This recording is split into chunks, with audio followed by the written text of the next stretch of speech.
नमस्कार आदाब, मैं हूं राव अकरम और आप देख रहे हैं मेरा हिंदी यूट्यूब चैनल। साथियों, वीडियो शुरू करने से पहले आप लोगों से मेरी गुजारिश है कि मेरे इस चैनल को आप लोग सब्सक्राइब कर दें और साथ में बेल आइकन की घंटी को तो दबाना बिल्कुल ना भूलें। तो चलिए, आज की वीडियो में हम बात करेंगे कि उत्तर प्रदेश राजस्व संहिता 2006 के बारे में। इसके अंदर क्या विशेषताएँ हैं, क्योंकि वीडियो आप लोग मेरी लगातार देखते हैं, लेकिन कानून के बारे में भी पता होना चाहिए, क्योंकि लगातार कानून के अंदर भी संशोधन होते रहते हैं। और इसीलिए मैं इस वीडियो को लेकर आया हूं, यानी उत्तर प्रदेश की जो राजस्व संहिता है 2006, उसके अंदर क्या फेरबदल किया गया है और जो पुराना कानून था उसको लेकर और नए कानून के अंदर क्या फेरबदल उत्तर प्रदेश की संहिता 2006 के अंदर किया गया है, कब यह लागू हुई थी। चलिए, इसी के ही बारे में जानेंगे, क्योंकि उत्तर प्रदेश से काफ़ी फ़ोन आते हैं कि साहब, हमने एक अनुसूचित जनजाति के व्यक्ति की भूमि ले ली थी, क्या अनुसूचित जाति के व्यक्ति से भी हमें परमिशन लेनी पड़ेगी। इस प्रकार के वगैरह वगैरह मामलों के ऊपर मुझे कॉल करते रहते हैं। तो मैंने सोचा कि क्यों ना राजस्व संहिता 2006 उत्तर प्रदेश के नियम को लेकर एक वीडियो बना दी जाए, और जिससे आप लोगों को भी स्पष्ट पता चल जाए कि नए कानून के अंदर क्या फेरबदल हुआ है, यानी भूमि से संबंधित। तो चलिए वीडियो शुरू करते हैं, लेकिन उससे पहले आप लोगों से मैं कहता हूं कि मेरे इस चैनल को सब्सक्राइब कर लें और वीडियो को शेयर और लाइक करना बिल्कुल ना भूलें। साथियों, उत्तर प्रदेश राजस्व संहिता 2006 की विशेषताएं क्या हैं? उत्तर प्रदेश राजस्व संहिता यानी कि उसकी विशेषताएं कौन कौन सी हैं?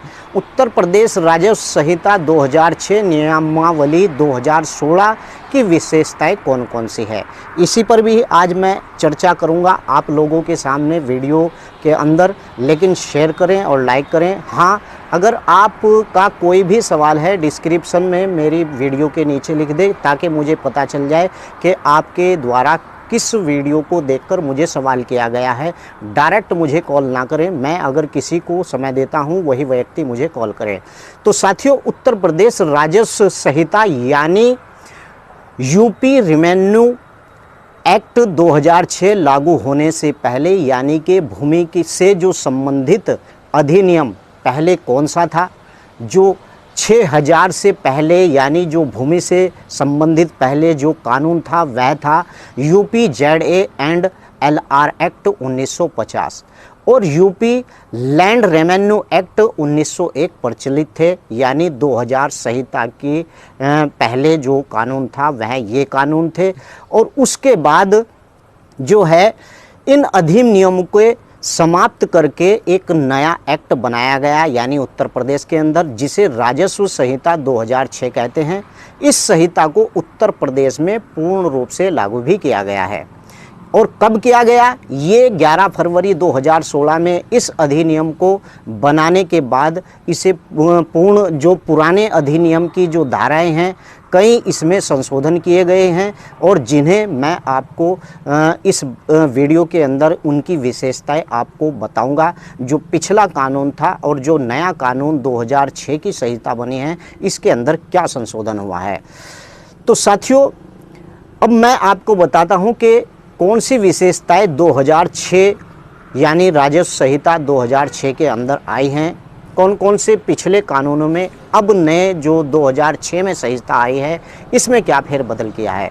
नंबर 1, उत्तर प्रदेश राजस्व संहिता की धारा 98 के अंतर्गत अब अनुसूचित जाति के व्यक्ति को बिना किसी अनुमति के अपनी भूमि अनुसूचित जाति के व्यक्ति को बेच सकता है। मैंने बहुत सी वीडियो में बताया है कि अनुसूचित जाति का व्यक्ति अनुसूचित जाति के व्यक्ति को अगर भूमि बेचता है तो वह पहले कलेक्टर की परमिशन लेगा, लेकिन 2006 संहिता आने के बाद, उत्तर प्रदेश में लागू होने के बाद, अब अनुसूचित जाति का व्यक्ति अनुसूचित जाति के व्यक्ति से, यानी परमिशन कलेक्टर से नहीं लेगा अगर वह उसे भूमि को बेचता है। इन किसी भी और इसमें किसी भी जाति का जो व्यक्ति को बेचने के लिए जिला अधिकारी की अनुमति लेनी होगी, यानी कि अगर वो अपने ही जाति के व्यक्ति को बेचता है, SC समाज का, तो उसे परमिशन नहीं लेनी। अगर वह अलग जाति के व्यक्ति को बेचता है तो जिला अधिकारी से उसे परमिशन लेनी पड़ेगी। और नए प्रावधानों में 3.12 एकड़ भूमि को बाध्यता समाप्त की गई है। यानी किस प्रकार से बाध्यता समाप्त की गई है कि अगर सामान्य वर्ग का व्यक्ति उस भूमि को लेता था तो उस अनुसूचित जाति के व्यक्ति पर पहले 3.125 एकड़ भूमि का होना जरूरी था, लेकिन जब से उत्तर प्रदेश के अंदर संहिता 2006 लागू हुई है, इसमें ये बाध्यता नहीं है कि उस जो है अनुसूचित जाति का व्यक्ति अगर सामान्य वर्ग के व्यक्ति को बेचता है तो उस अनुसूचित जाति के व्यक्ति पर 3.25 एकड़ ज़मीन का होना को बाध्य था, यानी इसमें बंद कर दिया है, यानी कि इसमें ये फेरबदल कर दिया गया है। अब अगर उसके पास अनुसूचित जाति के व्यक्ति के पास भूमि नहीं है तो भी वह परमिशन लेकर सामान्य व्यक्ति को भूमि बेच सकता है।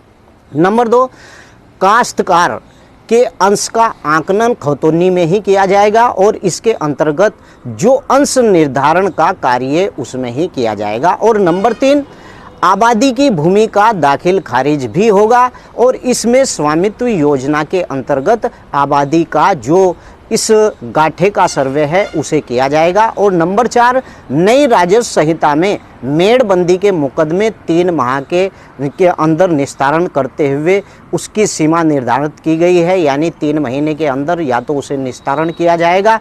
और उसके अंदर जो है धारा 24 के अंदर यह स्पष्ट लिखा हुआ है कि कोई भी इस प्रकार का अगर मुकदमा है जो भूमि से संबंधित है तो वह 3 महीने के अंदर ही उसे, यानी कि मेड़बंदी का हो या फिर इस प्रकार का कोई भी होगा तो उसे उसका निस्तारण किया जाएगा 3 महीने के अंदर अंदर। ये धारा 24 राजस्व संहिता 2006 की कहती है। राजस्व नंबर 5, यानी कि राजस्व संबंधी वादों को त्वरित निस्तारण के लिए न्यायिक अधिकारी की तैनाती की गई है। इसके अंदर ये संशोधन किया गया है और सिर्फ जो राजस्व संबंधी ही मुकदमों को सुनेगा, यानी कि इस नियम के अंदर ये भी फेरबदल किया है संहिता 2006 के अंदर। और नंबर 6, आवंटन होने पर प्राप्तकर्ता के साथ उसकी पत्नी का नाम भी अंकित किया जाएगा। इस प्रावधान को इसलिए जोड़ा गया है जिससे कि महिला सशक्तिकरण की भावना जागृत हो। और नंबर 7, धारा 33/1, यानी कि धारा 33/1 में जो मर्द व्यक्ति है, यानी कि उत्तराधिकार के मामले में अब अविवाहित पुत्र व विवाहिता का नाम प्रथम श्रेणी के हकदार के तहत अंकित किया जाएगा। और नंबर 8, जब बकाया राशि 50,000 से कम हो, यानी कि अगर किसी व्यक्ति के पास बकाया राशि है और उसकी आरसी जारी हुई है और वो बकाया राशि 50,000 से कम है तो ऐसे बकायेदार को राशि के लिए बंदी नहीं बनाया जाएगा। पहले क्या होता था कि 10,000 के ऊपर ही बंदी बना लिया जाता था किसी भी बेचारे गरीब किसान को, लेकिन इसके अंदर इस प्रकार का नियम के अंदर संशोधन किया गया है। और नंबर 2, सरकार को आवश्यकता होने पर, यानी कि अगर सरकार को आवश्यकता होगी भूमि की श्रेणी को भी बदल सकती है और श्रेणी परिवर्तन का अधिकार जिला अधिकारी को होगा। पहले कानून के अंदर जिला अधिकारी को अधिकार नहीं था कि किसी भी भूमि का वह श्रेणी को बदल दे, लेकिन इस संहिता राजस्व संहिता 2006 के अंदर ये अधिकार मिल चुका है कि जिला अधिकारी उस भूमि का श्रेणी का परिवर्तन कर सकता है अगर वह भूमि राज्य सरकार या किसी भी सरकारी काम के लिए चाहिए। और नंबर 10, जब जोत में एक अधिकार जोतदार हो तो, यानी भौतिक विभाजन नक्शे में भी अंकित किया जाएगा। ये 10 विशेषताएं इस नए नियम के अंदर हैं, यानी कि राजस्व संहिता 2006 के अंदर ये 10 विशेषताएं, यानी इन 10 कानून के अंदर संशोधन कर, पिछले कानून के अंदर संशोधन कर इस 10 यानी नियमों के अंदर संशोधन किया गया है। और ऐसा इस संहिता 2006 में जो है परिभाषित किया गया है। मैं अगली वीडियो मेरी आएगी राजस्व संहिता 2006 की धारा 67 क्या है। आप इस वीडियो को पूरा देखिए।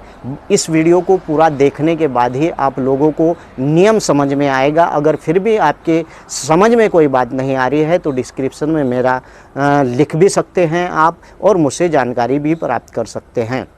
तो चलिए वीडियो को शेयर कीजिए। जय हिंद, जय भारत, खुदा हाफिज।